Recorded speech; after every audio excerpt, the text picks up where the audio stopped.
Bonsoir les amis, vous êtes avec les Gilets jaunes constituant Pays de Repoix.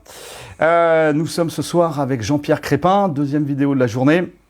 Il y a eu présentation tout à l'heure de son ouvrage. Voilà, pour la souveraineté du peuple, nous sommes tous des constituants. Le but de cette vidéo, c'est commentaire d'actualité macroéconomique et politique. Alors il y a trois sujets, il y a la tarte. La tarte. Ou la fessée. Enfin, il aurait peut-être voulu la fesser, mais bon, ça a été une tarte. Déculotté. La solidarité des parasites de la politique politicienne et la victimisation, parce que là, on est en plein dedans. Donc ça, c'est le premier sujet. C'est un peu taquin, mais il y a quand même, ça nous amène à des choses assez intéressantes. Le deuxième sujet, c'est un scoop. C'est un scoop, Jean-Pierre Crespin. Oui, absolument. Oui. C'est la grosse offensive du MEDEF qui va arriver avec le paiement à la tâche. Absolument. Alors ça, personne n'en parle et là, on va en parler. On va en parler parce que déjà, nous, en tant que Gilets jaunes, on avait la corde autour du cou il y a 2 ans et demi. Tu peux imaginer, avec le paiement à la tâche, c'est-à-dire la fin des CDD, des CDI, etc. où on va être... Là, c'est... voilà, les amis, donc là, on a la chance d'être avec Jean-Pierre Crespin. Le troisième point, c'est l'arnaque de Bruno Le Maire. Alors, il faut se souvenir, quand il était ministre de l'Agriculture, il ne savait pas ce que c'était qu'un hectare. Bon, mais apparemment, il est conseillé par Croissance Plus et la soi-disant réindustrialisation du pays. Oui, absolument. Qui ne sera qu'une robotisation et automatisation à l'extrême. On va voir ça avec toi. Alors, qui est Jean-Pierre Crespin ? Jean-Pierre Crespin, il a commencé sa carrière en étant autonome, activiste de terrain, pied de biche, sur des manifestations hardcore. Il a fait de la prison là-dessus. Tu as été aussi après entrepreneur dans la high-tech, etc. On va dire que tu es un spécialiste de la macroéconomie qui a vu en 2005 la crise de 2008. Absolument. J'étais lanceur d'alerte sur la crise de 2008 et donc ça fait 16 ans maintenant que je travaille sur la crise économique, sur ce qui est une crise systémique. Là, on nous fait croire que c'est le coronavirus, que tout allait bien, etc. Mais en fait, c'est la même crise. Que 2008 ? C'est la suite de 2008 là ? Bien sûr, les engagements hors bilan, les engagements dans les bilans des banques n'ont pas été, sont toujours là. La crise, c'est tout simplement une crise systémique, c'est-à-dire que c'est la fin d'un système qui mène à un effondrement. Donc là, on a trouvé le moyen de colmater la brèche par la planche à billets, mais on est incapable d'aller plus loin, quoi. Alors, tu as écrit aussi des bouquins. Oh là là. Alors, oui, écoute, moi, de toute façon, tous mes écrits sont en ligne depuis 2007 sur mon blog Necronomie. Donc, j'écris Crise et mutation parce que j'avais perçu que ce n'était pas une crise comme les autres, mais une véritable mutation. Donc, j'avais prédit à l'époque, quand la bulle financière, sachant que la bulle financière allait exploser, je cherche toujours les prochains endroits où vont s'agglutiner les gens. Donc j'avais dit, là, ce qu'ils vont faire, ça va être la suprabulle, et j'appelais ça à l'époque la bulle verte. Maintenant, on appelle ça le grand reset. Mais c'était la bulle verte qui était un mélange d'écologie et d'intelligence, de technologie, intelligence artificielle, etc. Parce que c'est l'essence même du capitalisme, c'est d'aller de bulle en bulle. Nous sommes finalement que des funambules qui allons de bulle en bulle. C'est notre triste destin. On joue dans un scénario qui est... nous disposons de choix que parce que ceux-ci sont déjà décidés à l'avance. Par qui ? Exactement. Mais par qui ? Par la money power, par les oligarques. Ceux qui contrôlent véritablement l'argent, les Goldman Sachs, les JP Morgan, les Morgan Stanley. Les Rothschild ? Bien sûr, mais c'est les BlackRock. Les BlackRock, quand même un fonds de 9 000 milliards d'euros. Enfin, toi, on n'est pas dans la rigolade. Donc tous ces gens-là cherchent le nouveau truc où vont s'agglutiner les gens. Donc dès 2008, qu'on a su que la crise financière, alors on s'est dit on va faire du greenwashing, revendre le tout.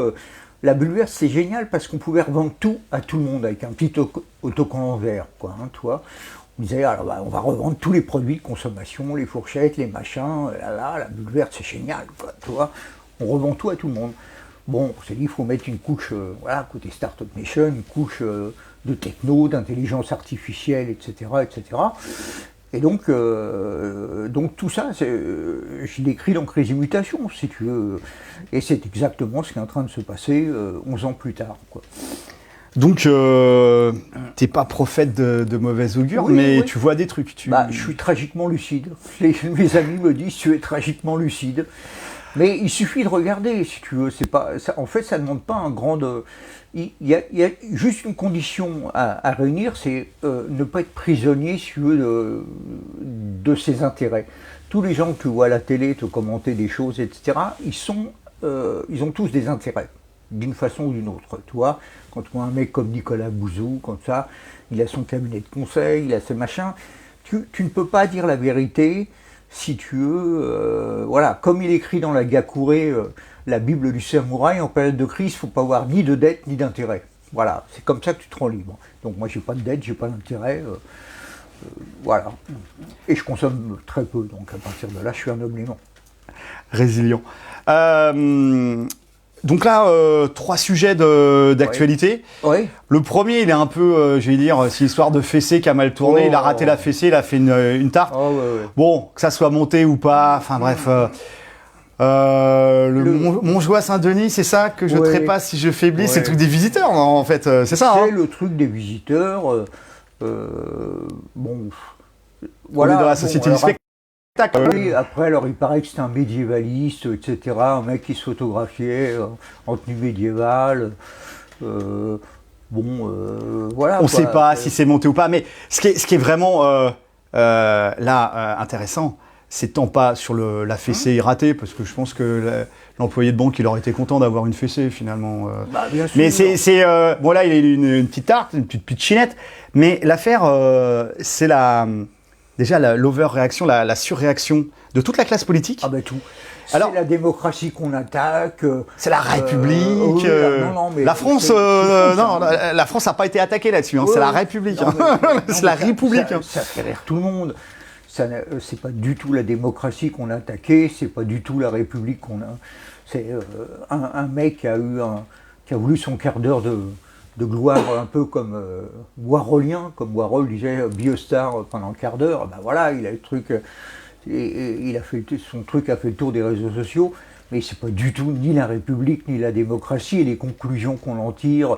Vous voyez, c'est bien la preuve que notre société tombe dans l'ultra-violence, etc. On attaque les institutions. Ultra-violence. Alors, toi, tu viens d'une époque où il y avait de l'ultra-violence, parce que toi, tu as fait de la cabane.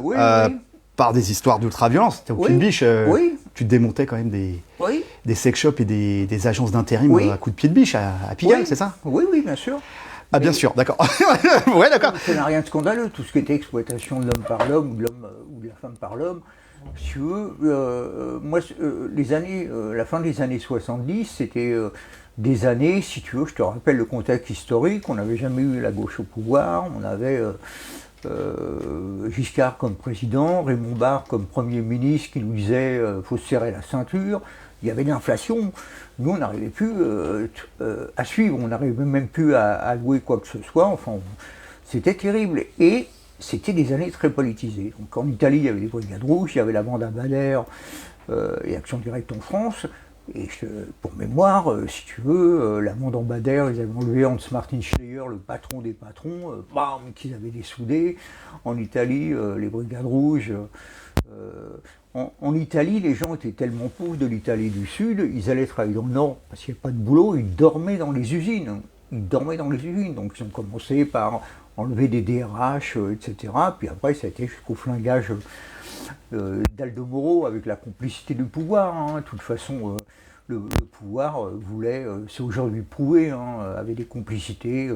On savait où il était enfermé, Aldo Moro, mais ils n'ont pas voulu le libérer, ils ont préféré qu'il soit exécuté. C'est les années de plomb, c'est ce qu'on appelle les années de plomb. C'est ce qu'on appelle les années de plomb. Puis en France, évidemment, Action Directe, quoi.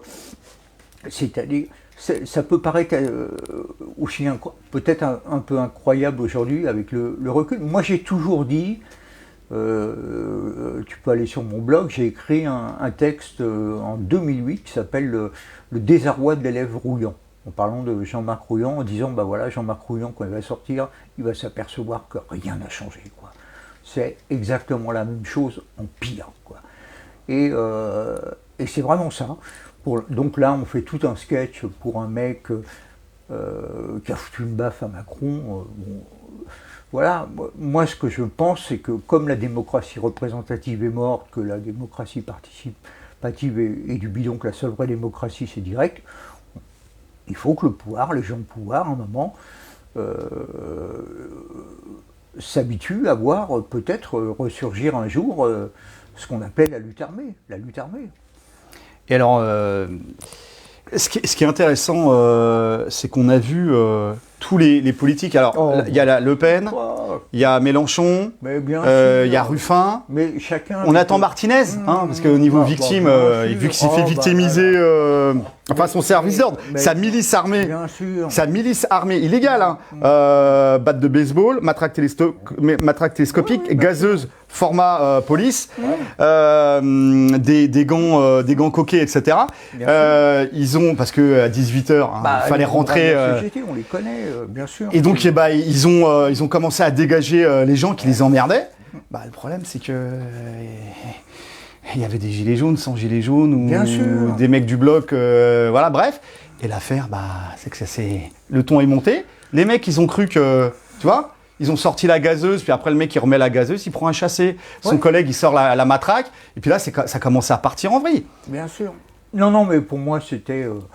Moi j'ai rencontré des gens qui ont attaqué la CGT dans le cortège, ils m'ont expliqué pourquoi ils l'avaient fait.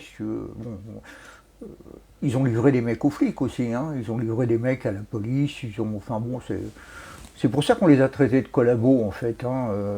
Ils ont amené clé en main des mecs en plus qui étaient innocents. Mais bon, c'est comme ça, c'est la CGT, si tu veux, voilà.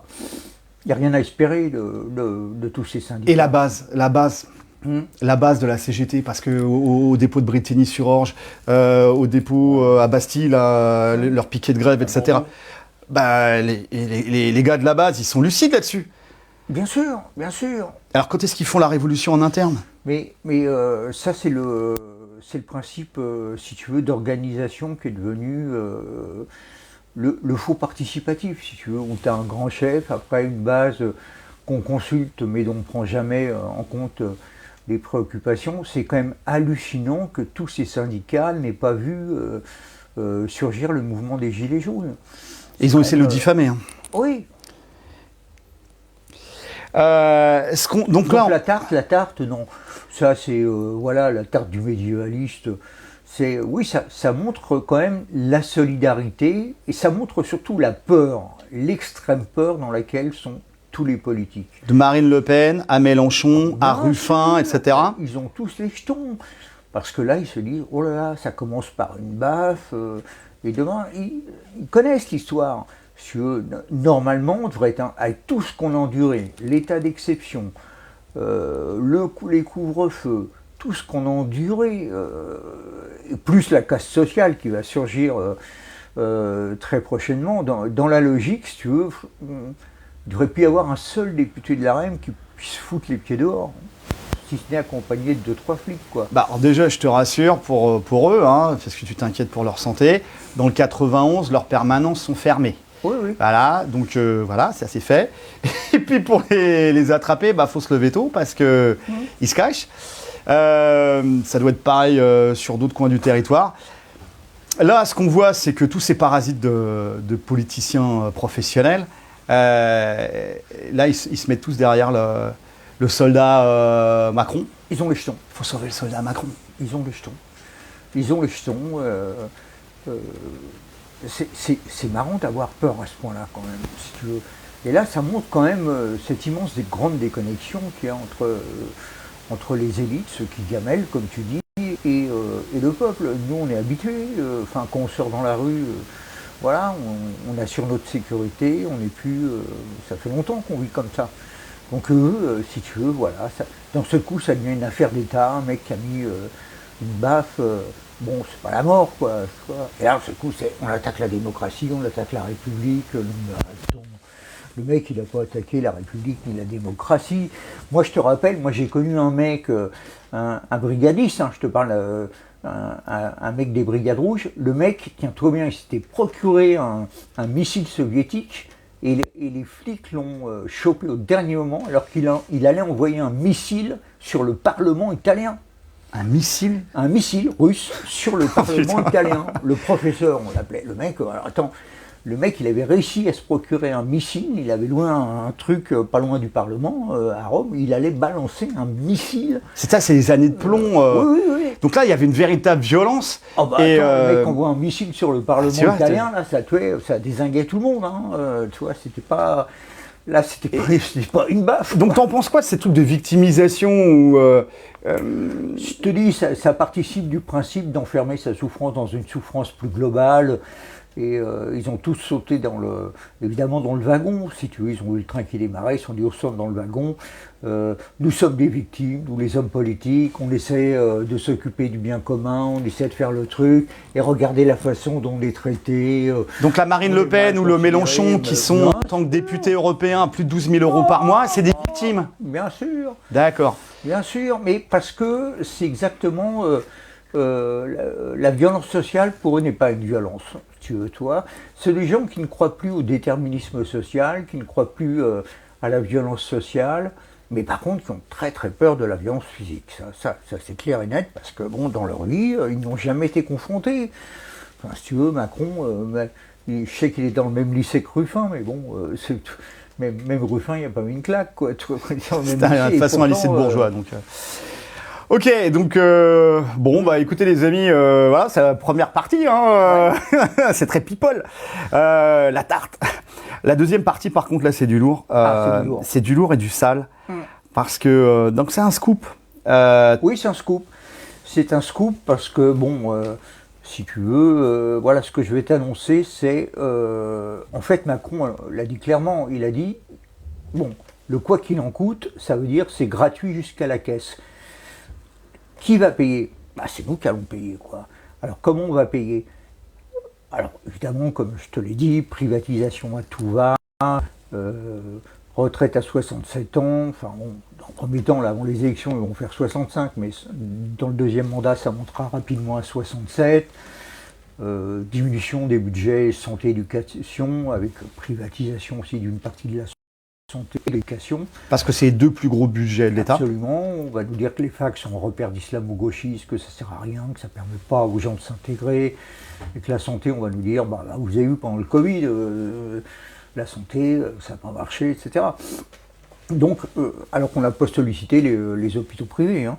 Ça, c'est quand même un signe fort. Hein. Et qu'on a fermé des lits d'hôpitaux, hein, on continue. Exactement, et on continue à les fermer. Ben, ça ne fait pas partie du plan. Et donc, à partir de là, toutes ces réformes, si tu veux, pour te donner un ordre d'idée, moi j'ai fait les calculs, pour qu'on rentre dans le pacte de stabilité que prévoit la Commission européenne de 60%, ça voudrait dire que pendant... De déficit, 60% de déficit. Oui, ça voudrait dire que pendant 20 ans, on ait une croissance de 3% par an avec une inflation d'environ 2%. 3% de croissance, si tu veux, c'est ce qu'on a fait dans les années. Cette année, on va les faire avec le phénomène de rattrapage, mais 3%, avant, on ne les faisait pas, quoi. Tu vois, d'un seul coup, il faut faire. Donc, c'est infaisable. Donc, c'est pour ça que ça peut se régler que par des privatisations. Et derrière ça, dans cet effort de guerre que nous annonce Macron, il va falloir que le peuple fasse un effort de guerre. Alors, comment ça va s'articuler? Alors, autour de deux choses. D'abord, l'offensive du MEDEF avec Geoffroy Roux de Bézieux. Moi, Geoffroy Roux de Bézieux, je l'ai rencontré, c'est un mec, un libéral, un ultra-libéral très fort. Hein. Il était à la fois il est à la tête du MEDEF, mais il a été aussi président de Pôle emploi. C'est un mec qui connaît bien les rouages, un ESSEC, Option Finance, qui a fait sa fortune, si tu veux, en achetant une franchise à Phone House, les gens qui vendaient au début de la téléphonie mobile. Et comme c'est un mec qui ne payait rien, qui passait que des accords avec les opérateurs, du trade marketing, etc., il a eu tellement bon résultat qu'il a réussi à revendre sa franchise à la maison mère. Donc, pour te dire, c'est un bon de chez bon. C'est aussi le président de Croissance Plus. Donc, de Croissance Plus, c'est ça? Oui, Croissance Plus, c'est voilà, c'est la face. C'est la partie, on va dire, Startup Nation des entreprises qui sont en hyper croissance. Enfin, tout ce qu'aiment les nouvelles tech. une nouvelle techno, tous ces trucs-là. C'est ça, croissance plus, quoi. D'accord. Et ils ont un projet avec le MEDEF C'est le MEDEF, c'est la partie, c'est dans le MEDEF, croissance plus. C'est la partie où il y a le plus de croissance, si tu veux, du MEDEF. D'accord. Donc, tout ça managé par Geoffroy Roux de Bézieux. Et donc, quelle est la stratégie, là, à l'heure actuelle? Donc, ils se sont dit, et ça, c'est le scoop que je te donne, si tu veux, ils se sont aperçus l'histoire du télétravail. Tu vois, l'histoire du télétravail, ça fait 30, 40 ans qu'on parle du télétravail, mais ça s'était jamais fait. Et là, ils se sont aperçus pendant la crise que ça fonctionnait. Alors ça fonctionnait, et en même temps, comme à cause de ces bulles d'actifs où on maintient les cours des actions et les cours de l'immobilier, ce qu'on appelle les baux commerciaux, toi, quand tu loues un loyer pour ton entreprise, etc., c'est indexé sur le prix de l'immobilier. Donc ça coûte très très cher d'avoir des locaux. Donc l'idée, évidemment, c'est de se débarrasser des locaux, de faire bosser les gens en télétravail. Ils payent leur électricité, leur chauffage, leur clim, etc. Bien sûr, c'est génial, c'est tout gagnant. Mais en plus, ça ne s'arrête pas là, si tu veux. Parce que derrière, ils se disent, oui, mais alors, les gens, ils sont quand même chez eux, on ne sait pas trop ce qu'ils font, un CDI, un CDD, tout machin, le mec, il va aller au café, il va s'occuper de son gamin, etc. D'où l'idée, et ça je te le dis, et ça tu verras, tu penseras à moi quand l'idée va être mise sur le tapis, du paiement à la tâche. C'est-à-dire qu'ils vont se dire, et ça ce sera une réforme du droit du travail, on va payer les gens à la tâche. Ce ne sera plus des CDI, des CDD, on te paiera. Des tâcherons. Voilà, des tâcherons, des paiements à la tâche. Donc ça c'est le truc qui va nous tomber sur la gueule. C'est pour ça qu'ils font un syndicat très très fort. Et là je pense tout particulièrement au syndicat des Gilets jaunes, parce que on ne pourra pas lutter, on ne pourra pas combattre si on n'a pas une force syndicale qui a compris tous ces enjeux et qui va comprendre que là on est face à la plus grande réforme qui va nous tomber sur la gueule du Code du travail, avec cette histoire de paiement à la tâche. Et là on va parler par la suite de la farce de la réindustrialisation, mais le paiement à la tâche, tâcheron. Mais alors, t'as raison de dire ça, c'est vraiment ça, c'est tâcheron, ça vient de là, quoi. On te paye à la tâche. Donc il n'y a plus de congés payés, non, t'as plus rien. Vous entendez les amis, c'est comme il disait Macron, il n'y aura pas de retour en arrière, le monde d'avant, c'est bâché. L'affaire, c'est que vu comment la CGT elle s'est couchée en 2016 avec la loi travail, comment dire, et vu qu'ils ont leurs entrées à BFM pour faire de la pleurniche, etc., on sait de quel côté ils sont. Est-ce que, d'après toi, en toute, j'allais dire, honnêteté, est-ce que la CGT, CFDT, FO, financée par l'Europe, donc, non. Est-ce que eux vont pouvoir défendre, et comment ils vont défendre ça en interne, leur trahison, leur nouvelle trahison, en fait? Non, ça ils sont plus en mesure, puisque par définition, tous ceux qui se syndiquent, déjà, ce sont des syndicats qui sont surtout présents maintenant dans la fonction publique, il faut bien le dire. Et chez les constructeurs automobiles, Renault, Peugeot. Ce qu'il en reste. Voilà, quoi, des trucs comme ça. Mais pour le reste, c'est tout. Le monde syndical en France, dans la mesure où ils ont renoncé à l'anarcho-syndicalisme et à l'action directe, comme autrefois. Enfin, quand je dis action directe, c'est pas flinguer des gens, c'est des actions de terrain. On rappelle qu'on est pacifique et bienveillant, c'est juste une vidéo d'analyse. Dans la mesure où ils ont renoncé à tout ça, comme je te le disais, si tu veux, la lutte des classes avec un camion frites et en lâchant des ballons avec marqué CGT dans le ciel, ce qui coûte quand même du pognon. Est-ce que le MEDEF a peur quand la CGT défile? Non, mais ils rigolent. C'est comme s'ils voyaient Jurassic Park, si tu veux. Ils y vont, c'est un peu, tu sais, le musée des métiers disparus. Tu sais, c'est comme si, toi, tu allais dans un musée, derrière une grille, tu avais un mec de la CGT avec son verre de bière en train de son pastis et machin. Regardez, ça, c'était un syndicaliste d'autrefois. Et les gamins, ils font « Ah bon ?» et tout, tu vois. Mais quand est-ce que le MEDEF a eu peur pour la dernière fois? C'est le 1er décembre 2018, quand ça... Oui, non, c'est la dernière fois où tout le monde a eu peur, c'est avec les Gilets jaunes. C'est le putain de samedi, le 1er décembre 2018. Là, tout le monde a tremblé. Parce qu'ils se sont dit, oh là là. Parce que là, ça remplit. Oui, bien sûr. Et puis là, c'était près de chez eux. Tu comprends? C'était en bas de leur fenêtre, quoi. Donc les mecs, ils se disaient, oh là là. Tu vois, il y avait une petite odeur de brûlé quand même. Hein. Oui, oui. Le fond de l'air, ça sentait la crémon et le caoutchouc brûlé, quoi. Le rapport de force, c'est ça. Si tu veux, le rapport de force, un combat, une lutte, c'est un rapport de force. C'est pas un truc où tu vas t'asseoir à une table de négociation pour participer à un jeu truqué où tu perds systématiquement. Partenaires sociaux. Oui, c'est ça, mais partenaires sociaux. Mais moi, je connais un mec, si tu veux, à l'époque de Nicole Notta, qui avait giflé un chômeur, toi. Pour te dire, toi, Nicole Notta. Qui a fini au dîner du siècle, elle, non? Ouais. elle était patronne du dîner du siècle. Oui. Non, mais. Putain. Donc, il n'y a rien à attendre de la part de ces vendus. Non, les mecs qui sont dans le réformisme. Mais, non, mais quand on te dit déjà le mot réforme, il faut que déjà tu dois te méfier. Si autrefois, quand on disait on va réformer quelque chose, c'était un truc, tu pouvais te dire bah, ça va être mieux. Maintenant, quand on te parle de réforme, si tu veux, tu peux trembler parce que tu dis oh là là, il y a une carotte tomber sur la gueule. Il y a une carotte. Et alors, le pire de tout, c'est qu'on te dit, comme Macron, les fameuses réformes structurelles. Alors là, quand on te dit réforme structurelle, ça veut dire tous les acquis sociaux dehors, quoi. C'est ça les fameuses réformes structurelles. Là, ce que demande la Commission européenne, c'est les réformes structurelles. Et on nous parle de quoi? Ouvertement, soit de Thatcher, soit des réformes Schröder-Hartz en Allemagne, qui sont traduits pendant 10 ans par ce qu'on appelle une dévaluation compétitive, en l'occurrence une baisse des salaires, quoi. Du jour au lendemain, quoi. 30% moins, c'est ça. 30% en moins. Bien sûr, la dévaluation compétitive. Les réformes Hartz-Schröder, c'est ça, ce qui leur est tombé sur la gueule aux Allemands pour redevenir compétitifs, quoi. La baisse des salaires. Avec le chantage à l'emploi, c'est-à-dire que bien soit l'usine ferme, soit vous acceptez 30% de... Exactement, bien sûr. Alors là, on dira, ça sera un goodwill, une charge, un retour à meilleure fortune quand ça ira mieux, etc.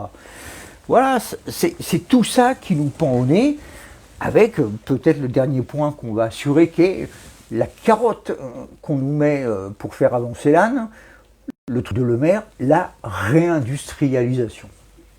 Ah bon? Ah oui. On va réindustrialiser avec la Chine Voilà, exactement.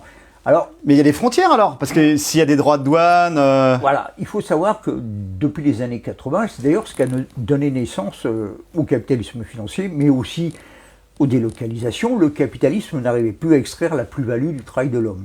Donc on s'est dit on va délocaliser vers des pays pourvoyeurs de main-d'œuvre. La Chine, comme ça que la Chine est devenue l'usine du monde en fait. Hein. Et donc d'un seul coup, là, on nous dit oui, on s'est aperçu pendant la crise, on n'avait pas de masque, on n'a pas de médicaments, tout est fait en Chine. Attends les mecs, tu vas pas croire que les mecs ils découvrent ça du jour au lendemain. Donc c'est le nouveau truc, on va réindustrialiser. C'est-à-dire que, est-ce que tu crois sincèrement, toi, que des mecs qu'on délocalisé, toi, vont faire revenir leur production en France? Mais comment c'est possible, puisque les coûts de main-d'œuvre chinoise ou vietnamienne... Là où l'offensive du MEDEF va être terrible, ils vont dire, nous on va le faire si on diminue les impôts de production. Là, Macron vient de les baisser, mais là, ils vont demander encore qu'on les baisse au moins de 30%, les impôts de production et les charges patronales, toi. C'est comme ça que ça va se passer. Mais c'est pas pour autant, si tu veux, que ça va être pourvoyeur d'emploi. Moi, je te le dis franchement, produit chinois, c'est un Français. Donc ça ne peut être que de l'automatisation et de la robotisation. Donc ils vont négocier des baisses d'impôts de production, des baisses de charges, ça sera très peu pourvoyeur d'emploi, mais beaucoup de robots. Ils vont profiter de ça pour... Oui. Mais alors quel secteur? On pense à la logistique. Tout le secteur industriel, d'une manière générale, puisque bon, nous, c'est ce qu'ils vont nous vendre, puisque l'industrie, c'est ce qui est censé créer le plus d'emplois, si tu veux. Donc on va nous vendre ça, mais ça va servir en fait à diminuer les impôts, des charges, et ça sera très peu profitable à l'emploi. Très peu profitable à l'emploi. Quels sont avec cette menace de l'automatisation et la robotisation à l'extrême, donc qui vont pousser structurellement à ça. Ah bah, complètement.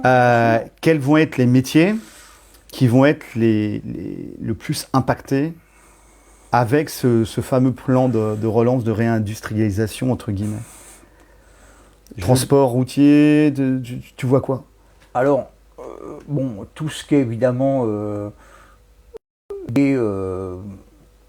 tout ce qui est usine, hein, si tu veux, quelle qu'elle soit d'ailleurs, hein, même que ce soit pour les masques, pour tout ce que tu veux, tout ce qui nécessite une vraie logique industrielle, si tu veux, qui est quelque chose qu'on a perdu depuis les années 80, si tu veux. Après, pour les voitures, j'y crois moyennement, parce que je vais te donner un exemple concret. Par exemple, Renault, toi, qui, tout comme les Allemands, BMW, Mercedes, fait construire toute une partie de... Bon, hormis que les Allemands fassent construire leurs bagnoles en Allemagne de l'Est et dans les pays de l'Est, hein, si tu veux, puisque bon, l'Allemagne rayonne hein, quand même sur les Slovaquie, pays de l'Est. République tchèque, Pologne, bien etc. sûr, parce que pour des Roumanie. main-d'œuvre, hein, l'Allemagne fait aussi, et Renault aussi, beaucoup construire des voitures en Turquie. Tu vois, en Turquie, tout simplement pourquoi? Parce que les ouvriers turcs acceptent de prendre une position sous la voiture qui est interdite par la Commission européenne parce que trop dangereuse. Tu vois? Donc ce truc-là, mais qui génère des gains de productivité énormes. Donc tous ces trucs-là, tu ne peux pas les refaire venir en France. C'est impossible, ça ne serait pas légal, quoi. Donc pour moi, c'est encore un enfumage, c'est un miroir aux alouettes. On nous dit on va réindustrialiser la France, mais c'est pas du tout possible. On réindustrialisera ce qu'on pourra automatiser ou robotiser, c'est tout. Et ce sera absolument pas créateur d'emplois comme le prétend le maire. Ça servira juste d'argument pour faire baisser les charges et payer moins et augmenter les profits, tout simplement. Comme d'hab. Comme d'hab, avec à la clé peut-être une déflation salariale, puisque là on repart des réformes Hartz et Schröder en Allemagne, donc une déflation, quand on parle de ça, c'est-à-dire des salaires en baisse, quoi. Une diminution des salaires. Et de toute façon, Mishka, imagine le consommateur, mets-toi dans la peau du consommateur français, on réindustrialise la France. Même le mec, actuellement le patron de BlackRock, quoi, qui a le plus gros fonds de 9 000 milliards d'investissement, le roi il dit, mais même, est-ce que les consommateurs sont prêts à payer plus cher, toi, pour avoir un produit soit écologique, soit un produit français, hein, toi. Est-ce que toi, tu es prêt à payer 20 ou 30% plus cher pour avoir un produit français? C'est pas possible, t'as pas les ronds, c'est tout. Donc, quelle va être leur tactique? Donc, il y a la déflation salariale. Oui. La planche à billets va continuer. Quantitative easing. Alors là, il y a un moment, pour l'instant, ça continue parce qu'ils ne savent pas comment faire. Donc il y a un moment, tout ça va se faire étape par étape. Hein, si tu veux, c'est un peu comme le Covid, on se dit, voilà, tel couvre-feu, tel machin, etc. Ils vont être obligés parce que ce monde où l'argent est gratuit, si tu veux, enfin l'argent est gratuit, pas pour nous, mais pour les riches, hein, si tu veux, l'argent est gratuit. Si tu veux, ce mec qui a des ronds, il emprunte, c'est extraordinaire. C'est le monde des magiciens. Et, tous les prix sont faux, en fait. Hein. Donc, qu'est-ce qui va se passer? Si tu veux, ils vont être obligés de, à nouveau, rémunérer un peu l'argent. Surtout la BCE à cause de l'histoire des retraités allemands. Eux, ils n'ont pas un système de retraite comme nous, etc., transgénérationnel. Donc, il faut que l'épargne soit rémunérée. C'est pour ça qu'il disait, Mario Draghi, tu sais, il le mettait avec des dents de vampire, etc. Donc il faut... mais ça va être super progressif. Bon, de toute façon, il ne se passera rien avant la prochaine élection présidentielle et puis les élections aussi en Allemagne, si tu veux, où il y aura probablement une coalition entre les Verts allemands et d'autres, et les sociodémocrates, voilà quoi, donc dans l'immédiat, si tu veux, la BCE, bon voilà, Madame Lagarde, hein, Lagarde a vu, hein, voilà, va faire en sorte que, ou Lagarde, ou Christine Lagarde, on peut l'appeler. La magie du chiffre 7. Voilà. Mais c'est quoi cette affaire? Enfin, pourquoi les magiciennes d'un coup là C'est quoi la magie du chiffre 7? C'est un truc de sataniste, de secte? Lagarde, c'est une juriste brillante, mais c'est pas une économiste, hein, si tu veux. Donc voilà, on l'a vu dans le cas de la Grèce.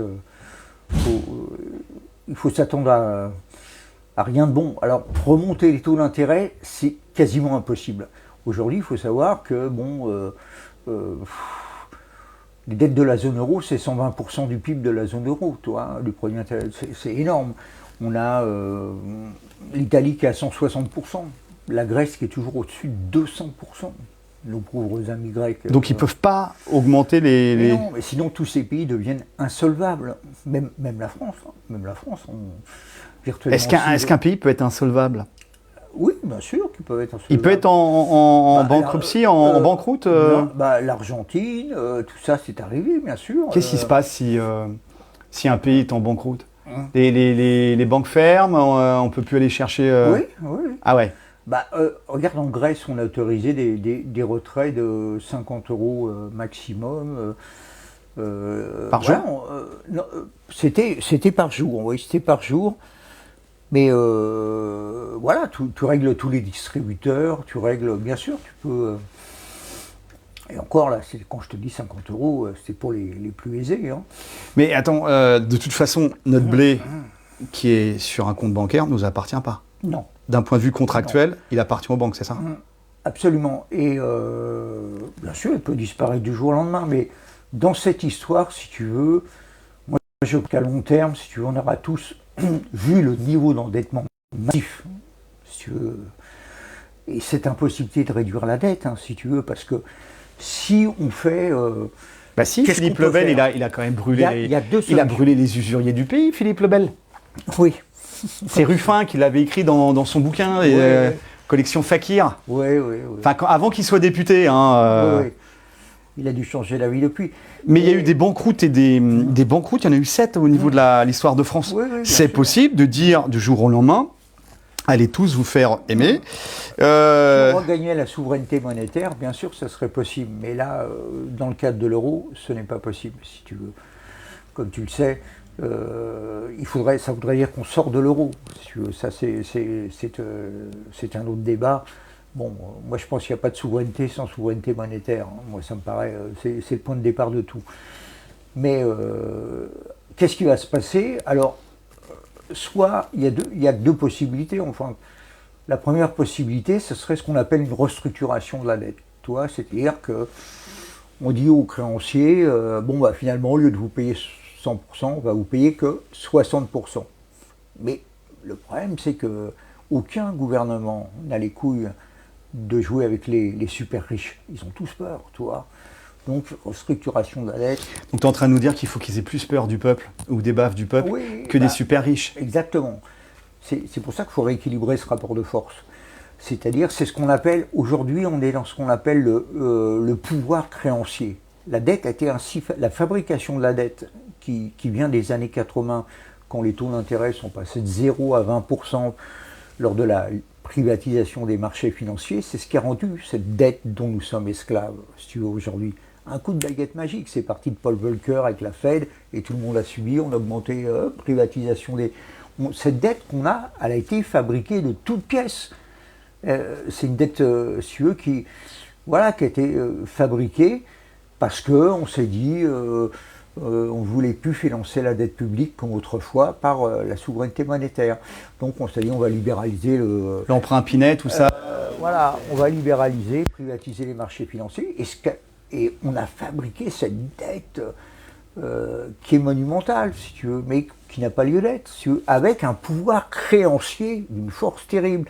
En fait, il faut rééquilibrer le pouvoir du côté des débiteurs. Donc c'est rentrer dans un rapport de force.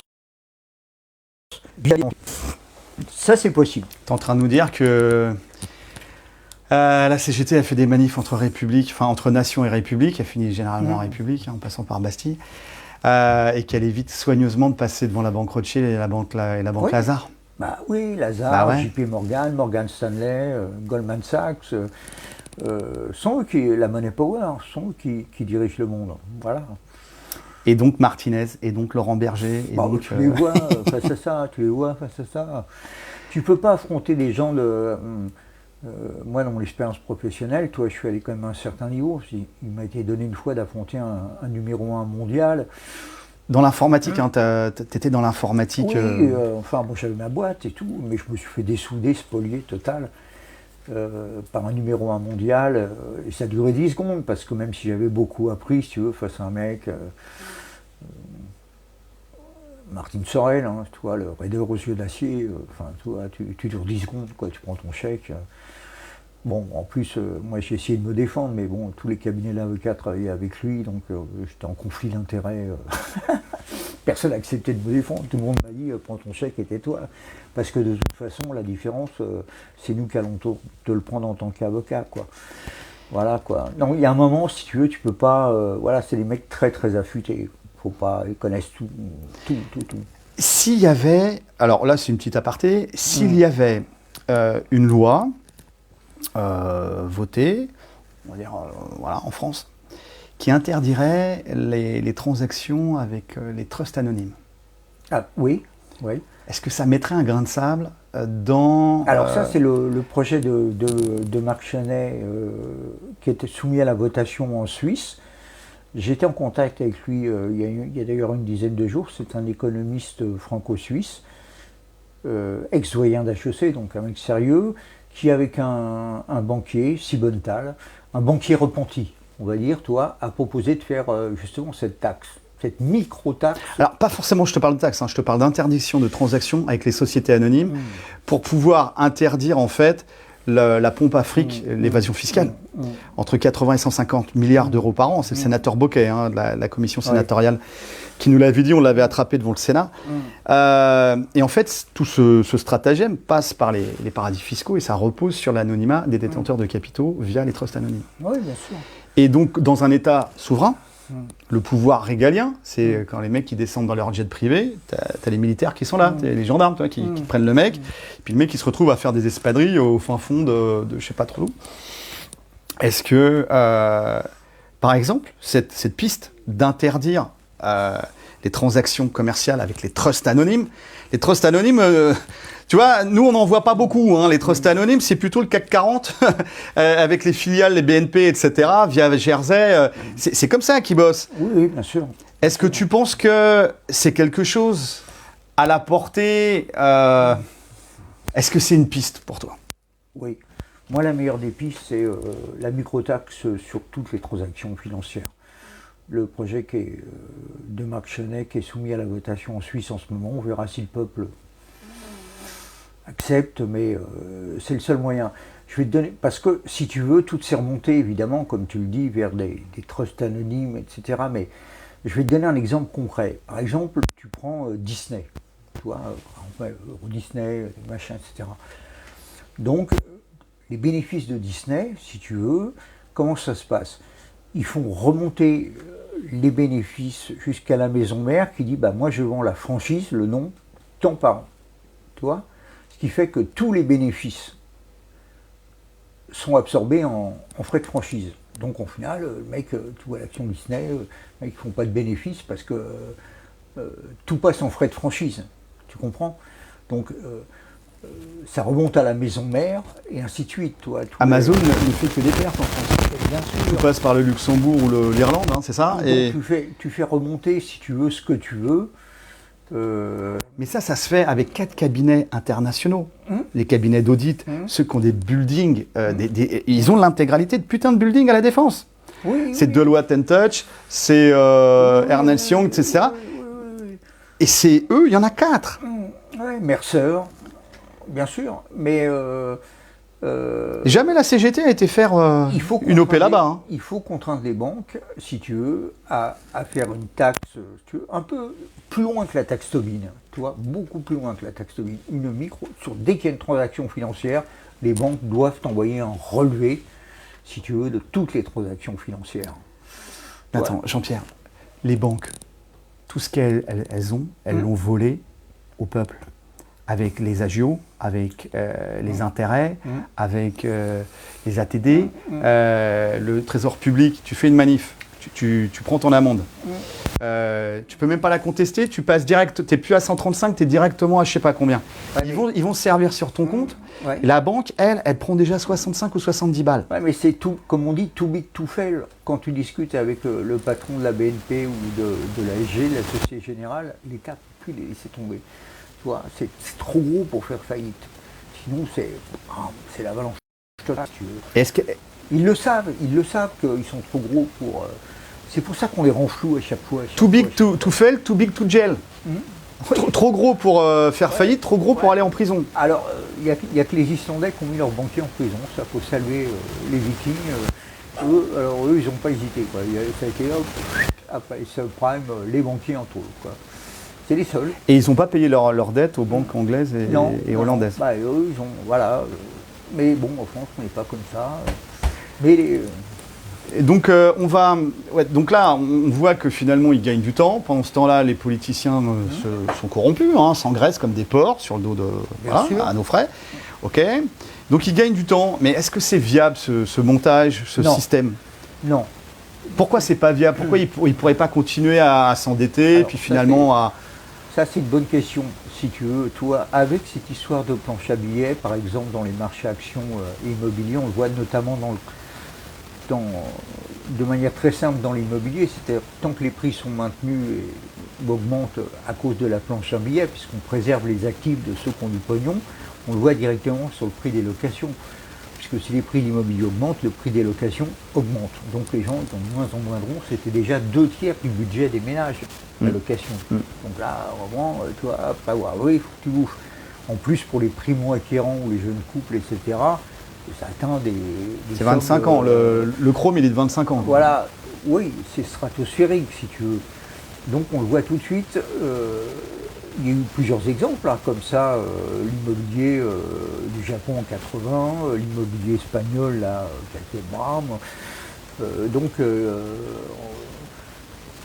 Donc ils ne peuvent plus maintenir, si tu veux. Mais en même temps, là, s'ils arrêtent, c'est le plus gros crack boursier de tous les temps. Là, si tu veux, là, on en pire que 29. Bien sûr, mais là, on est dans. Normalement, on devrait être dans la situation de ce que j'appelle une TGD, une très grande dépression. Là, ils ont trouvé le moyen d'éviter la très grande dépression. C'est Mario Draghi qui a trouvé le truc avec l'histoire, en s'inspirant des États-Unis, ce qu'on appelle le QE, le quantitative easing. Faire marcher énormément la planche à billets en espérant que le fric dépasse le coffre-fort des banques. Là, si tu observes, il y a 15 jours, si tu veux, je te prends un exemple américain. Il y a eu 450 milliards de ce qu'on appelle sur le marché du repo, ce qu'on appelle ça, c'est-à-dire que les banques, ne sachant pas quoi faire de leur fric, l'ont refoutu à la Fed. La Fed a racheté leur a vendu des obligations d'État. Les obligations d'État, le fric, ils refoutent à la Fed, qui leur reverse du fric. Quoi. Ça fait des allers-retours en circuit fermé, si tu veux. À aucun moment, ça va dans l'économie réelle, tu vois, le marché. On appelle ça le reverse repo. Tu vois, donc c'est le double retourné, quoi. Les mecs, voilà, je te passe du fric, t'achètes, hop, je te le replace là, je te rachète des obligations. C'est sans fin, si tu veux, mais ça va jamais dans l'économie réelle. Donc ce système, évidemment, touche à sa fin. Parce qu'il n'y a jamais eu autant de liquidité de fric qu'en ce moment. Normalement, on devrait être en hyperinflation. T'imagines, avec les milliards et les milliards de dollars qui ont été déversés, eh ben non, on ne l'est pas. Si, il y a une petite inflation, là, on commence à la voir d'ailleurs. Il y a une bulle des matières premières et il y a aussi une augmentation des denrées alimentaires. Ça, tu as pu le constater, la viande. Ah, chez Aldi, voilà, quoi. Ça, les prix augmentent. Et ça, c'est une conséquence de tout ça. Bon, après, moi, je fais partie de ceux qui pensent que, étant donné qu'il y a une surcapacité mondiale et qu'on a quand même vécu une sorte d'Hiroshima sur le plan du chômage dans tous les pays européens. Donc je pense qu'à terme, les forces déflationnistes, si vous voulez, que les gens vont changer leurs habitudes de consommation, le mec, moi du coup, j'ai plus les moyens d'acheter de la viande, mon truc machin, j'en boufferai moins. Et puis voilà quoi. Tu vois, donc à un moment, donc c'est une spirale, ça. C'est une spirale. Oui, c'est une spirale. Mais voilà, quoi, ça va s'équilibrer comme ça. D'ailleurs, on le voit très nettement aux États-Unis, les gens ont commencé à changer leurs habitudes de consommation. La spirale déflationniste, c'est ça? Oui, oui, oui, la spirale des... Ah bah la spirale la déflation, c'est le pire des scénarios. C'est ce qui arrive au Japon dans les années 80, quand ils ont connu le krach immobilier, le krach boursier en même temps. Ils n'en sont jamais sortis, malgré des milliards de yens qui n'ont servi à rien, si ce n'est à bétonner le Japon avec des travaux publics, etc. C'est la fameuse trappe à liquidité dont Paul Krugman, le prix Nobel d'économie, est le spécialiste. Quoi. Le consommateur ne consomme plus, l'investisseur n'investit plus. Voilà, c'est ça. Là, ils ont essayé avec Shinzo Abe, ce qu'on appelait les abénomiques, déverser du fric, mais ça n'a rien donné. Le Japon est toujours dans la déflation, bien sûr. Donc ça, c'est aussi une option pour nous, la déflation? Oui, bien sûr. Ah ben moi, c'est ma théorie depuis le départ, la stagflation. Moi, je dis, il y a deux options. Ce qu'on appelle la stagnation séculaire, dont c'est un Américain, Robert Gordon, qui a théorisé ça. Parce que les nouvelles technologies, si tu veux, contrairement à ce qu'on pense, si tu veux, ça produit du confort, mais ça ne produit pas de la croissance. Quand tu achètes une pizza, tu vas la chercher, tu l'achètes par téléphone ou par internet, ça ne reste qu'une pizza dans le PIB, si tu veux, toi. C'est plus confortable de la commander de chez toi, mais tu ne veux pas en bouffer deux pour autant. Donc les nouvelles technologies, si tu veux, c'est pas comme l'électricité, la vapeur, enfin c'est pas des Donc trucs, il manque des sauts quantiques qualitatifs pour passer à autre chose. Nous, on est obligé la seule façon de faire de la croissance, c'est d'augmenter la productivité. Tu vois, la productivité. Et les nouvelles technologies, bah non, ça augmente pas. Et c'est même déflationniste puisque ça supprime des emplois. Voilà quoi, c'est pas. La digitalisation supprime des emplois. Ça n'en crée pas, en fait. Ouais. Faut mieux pas être en fin d'études de comptabilité en ce moment, quoi. Non. Si tu veux, ce qui est terrible dans cette histoire, si tu veux, c'est les classes moyennes. Bon, Christophe Guilly, qui a écrit Classe moyenne, la disparition, enfin la fin des classes moyennes, a totalement raison là-dessus. Moi, je prolongerais plutôt. Qu'est-ce qui a été les classes moyennes? Quelles ont été les classes moyennes en France? C'était les gens qui faisaient l'intermédiaire entre la production et la vente. Voilà. Notamment dans tout ce qui est secteur bancaire et assurance. Tu vois. Aujourd'hui, tous ces gens-là sont remplacés par des logiciels, le big data, le data mining, etc. Tu vois. Voilà, donc on arrive à un schéma où t'es riche, où t'es pauvre. Mais voilà, c'est comme où c'est cru, où c'est cuit, le plat semi-cuisiné, ça n'existe pas. Les classes moyennes sont un accident de l'histoire. C'est terrible ce que je veux dire. Mais c'est une façon pour le capitalisme de combattre le socialisme. Et, dans la logique où tu es riche ou tu es pauvre. Mais il n'y a rien entre les deux. Donc là, on arrive dans ce monde-là. Et on le voit bien en ce moment aux États-Unis. Aux États-Unis, il y a une. Tu sais, quand on est économiste, on dit voilà en quoi va se faire la reprise. Alors il y a des lettres W en haut, en bas, on redescend, on remonte. Le L, hop, ça descend, ça stagne. Le V, ça descend, hop, ça remonte, etc. Et là, on vient d'inventer une nouvelle lettre, le K. Aux États-Unis, reprise en K. C'est-à-dire tous ceux qui avaient du pognon, un boulot stable, qui ont pu en plus gagner un peu pour spéculer via la bourse, puisqu'on maintient les cours. Tu vois, donc il n'y a aucun risque. C'est le capitalisme, le fameux capitalisme sans risque. Bah, chez ces gens-là, tout va bien. Et tous ceux qui étaient dans la tranche inférieure de boulot précaire, à temps partiel, etc., je dirais que c'est la chute libre, quoi. C'est pour ça que Biden a prolongé le plan de Trump d'hélicoptère monnaie, quoi. De filer directement de la thune Il virait directement sur les comptes, oui, bien sûr. Au lieu de passer par les banques, c'est ça? Mais l'affaire, c'est qu'il y a quoi? Il y a un tiers de cet argent, en fait, que les Américains ne consomment pas. Ils essaient de thésauriser. Ils ont tellement peur de l'avenir. Bien sûr, ils ont peur. C'est pour ça que Biden a dit qu'il prolongera peut-être jusqu'en 2025. Ou, enfin, c'est la panique, hein, là-bas, hein, si tu veux, quand même aussi. Mais c'est ce qui va nous tomber sur la gueule aussi. Hein. Voilà, moi, bon, Macron est contre l'hélicoptère monnaie, voilà, il va nous dire, nous, on a le RSA, on a les amortisseurs sociaux, nanana. Bon. C'est quand on va débrancher le chômage partiel, Là, s'écoute le maire, avec le quoi qu'il en coûte, il n'y a pas eu de faillite, il n'y a rien eu, tout va bien, tout va réouvrir. Non, mais le maire, c'est le mec, en tant que ministre de l'Agriculture, il ne savait même pas ce que c'était qu'un hectare. Non, oui. Donc, tu vois, il a été placé, on voit bien qu'il fait partie de je ne sais pas quelle société secrète, discrète, ce que tu veux, il a fait carrière là-dedans, ils l'ont placé, ils lui ont dit de sourire. C'est comme Wauquiez, il s'est fait pousser la barbe pour faire viril, tu vois. Bon, on l'a chopé à la sortie de son restaurant, citoyen, m'appelez pas citoyen. Typiquement un truc de société secrète, ça. Tu sais, les droits de l'homme et du citoyen. Non, donc, je te dis, est-ce qu'ils contrôlent quelque chose d'après, ou ils sont à la ramasse? Ce sont des marionnettes. Ce sont des marionnettes de la Money Power. Ils existent tant que la Money Power a décidé qu'ils existaient. Mais ils n'ont pas une existence réelle, ce sont des pantins. Mais est-ce que la Money Power, donc là on est peut-être conspirationniste ou questionniste, non, mais est-ce que la Money Power, elle ne fait pas exprès de favoriser des incompétents, des bras cassés, parce qu'on voit qu'ils ont des niveaux de merde en fait, tout simplement pour pousser à la faillite de l'État-nation, pour dire regardez, c'est comme le service public, tu vois, ils coupent les crédits, etc. Puis regardez, ça ne marche pas, donc on va passer au privé. Et finalement, ça ne serait pas pour faire disparaître l'État-nation. Regardez, la France ne marche pas, il faut la taille empire au-dessus. Oui, alors, c'est pour ça que là, je te donne un deuxième scoop, et ça, tu me le rappelleras que je te l'ai dit, si tu veux, parce que là, je te le donne.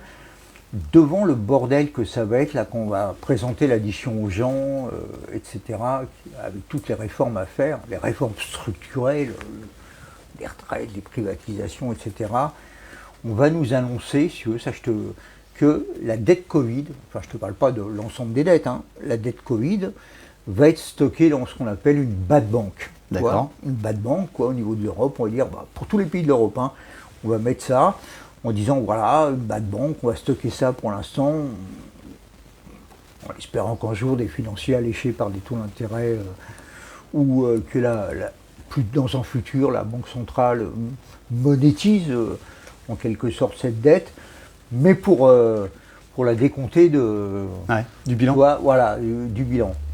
Ça, pour se faire réélire. Tout le monde va dire, vous avez vu l'Europe, voilà à quoi ça sert, on a pu stocker la dette Covid, mais bon, la dette Covid, c'est... Donc c'est un jeu d'écriture, c'est un jeu d'écriture comptable. Bien sûr, mais ça c'est le prochain pipota qu'on va nous servir pour nous démontrer l'utilité de l'Europe, en fin de compte, quoi. C'est la dette Covid dans une bad bank, moi je vois ça gros comme une maison. On en reparlera, tu verras, tu te souviendras que je te l'ai annoncé. Le retour des gilets jaunes massifs. Retour des gilets jaunes massifs, les gilets jaunes ne sont pas morts, les gilets jaunes sont toujours en vie.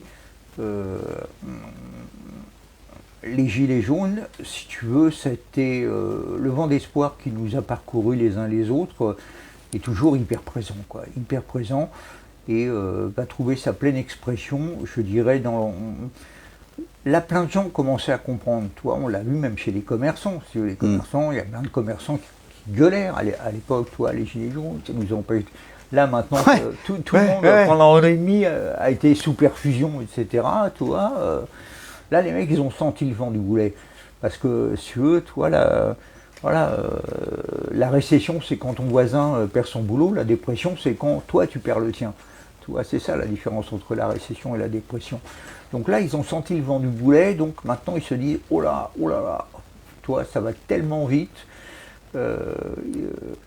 C'est comme, t'imagines jamais te retrouver à la rue. Et quand ça t'est arrivé une fois, nous ça nous est arrivé une fois, on a senti le vent du boulet, et là t'appelles, oh là là, tu peux m'aider, ah bah non, là je peux pas, non. Ça c'est terrible. Donc pour toi, les rangs des prochaines grosses manifs vont être plus fournis et plus radicaux encore sur les sociotraites, sur tout ce qui est... Bien sûr. Donc pour toi, finalement, il n'y a qu'une seule option, et c'est la évolution-révolution, enfin évolution intérieure, évolution extérieure. Bien sûr. Et ça viendra aussi par nos comportements individuels, si tu veux, ce fameux changement des habitudes de consommation. Les circuits courts, évidemment, je sais que tu en parles souvent. Finalement, ne consommer qu'à bon escient. Si tu veux, la consommation, si tu veux, c'est un... En fin de compte, dans les démocraties de marché, l'acte d'achat est plus important que le droit de vote. Le droit de vote, tu vois... Celui qui passe à la télé est élu de façon... Voilà, quoi. L'acte d'achat, et surtout, je dirais, l'acte de non-achat. Tu vois. Là, c'est... imagine une bonne grève de la consommation pendant une semaine, les dégâts que ça fait, quoi. Un moins 10% sur la consommation, le système tombe. Oui, bien sûr. Mais attends, là, c'est la panique. C'est par ce genre d'action, si tu veux aussi, qu'on peut y arriver. C'est des actions pacifiques qui peuvent dire, bon, bah voilà, nous, on a décidé de faire une grève de la consommation. On ne consomme plus, quoi. Bon, bah, moi, c'est assez facile, parce que nous, on évolue beaucoup ici, en Seine-Saint-Denis, dans ce que j'appelle l'économie parallèle. L'économie parallèle, c'est pas la vente de shit, etc. Tu vois, c'est-à-dire que nous, on va s'habiller chez Emmaüs, on va s'habiller chez Guérisold, enfin, des trucs comme ça. Et on bouffe avec les overstocks de la grande distribution, les trucs qui veulent plus. Bon, bah, ça a une semaine. Voilà, on n'est pas mort pour autant. Et beaucoup de gens, on vit comme ça, si tu veux. Tu vois. Donc, on n'a plus accès à l'économie réelle, en fin de compte. Bon, bah voilà. Et on s'en porte pas plus mal. En plus, on ne paye pas de TVA, donc voilà, c'est génial.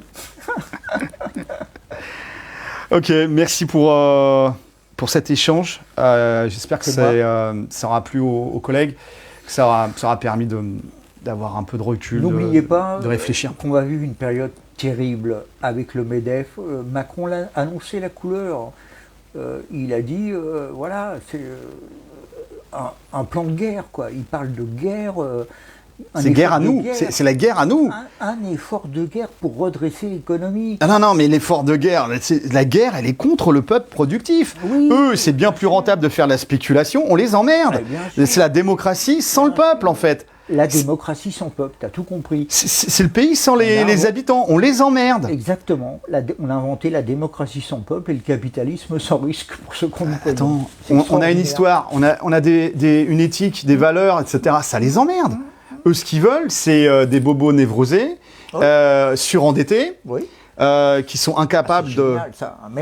Un mec qui se prend 30 ans de crédit dans la tronche, c'est un mec qui va se tenir tranquille, qui sera obligé d'accepter, on lui dira d'aller là, etc. C'est génial le crédit, quoi. C'est l'esclavage, quoi. Salut les nouveaux esclaves. Tu vois, on dit, oh, t'as la pression de... Voilà, c'est ça. Bien sûr, l'endettement, c'est... Voilà, c'est mort à crédit, hein, voilà, on en revient toujours là. Mort à crédit. Crédit à mort. Merci Jean-Pierre Crépin. Ouais, merci à toi. Ce bouquin que tu as dédicacé tout à l'heure aux Gilets jaunes. Oui, pour la souveraineté du peuple, nous sommes tous des constituants. Bon, bah, que dire de plus, hein. Rien.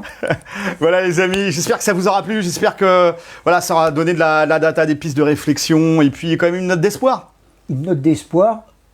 Et je reviens là sur le syndicat, nos amis du syndicat des Gilets jaunes, parce que je pense qu'il nous faut un syndicat fort pour aller combattre le MEDEF. D'accord. Donc, grosse pression aux collègues. Voilà, faut remplacer la CFDT et la CGT. Ah et bah faut... ça, D'accord. Donc, un appel aux gars de la base oui. de basculer sur un syndicat révolutionnaire. Absolument, un vrai syndicat, quoi. Hein, qui vient de rentrer chez Amazon, chez Amazon, qui, je crois, vient de rentrer à la FNAC aussi. Ouais. Donc ça c'est du message d'espoir. Bah écoute, c'est... Voilà. Et moi, s'ils veulent s'intéresser aux auteurs, à d'autres types de populations, bah, je me ferai un plaisir de leur organiser ça. Voilà, le message est lancé. Force et honneur, on lâche rien. Force et honneur, on lâche rien. Bah, pour le bien, le beau, le vrai. La justice, la dignité. Et le bien commun. De tous. De tous. On est bons les amis. Force et honneur. Force et honneur. Bonne soirée à tous. Ah.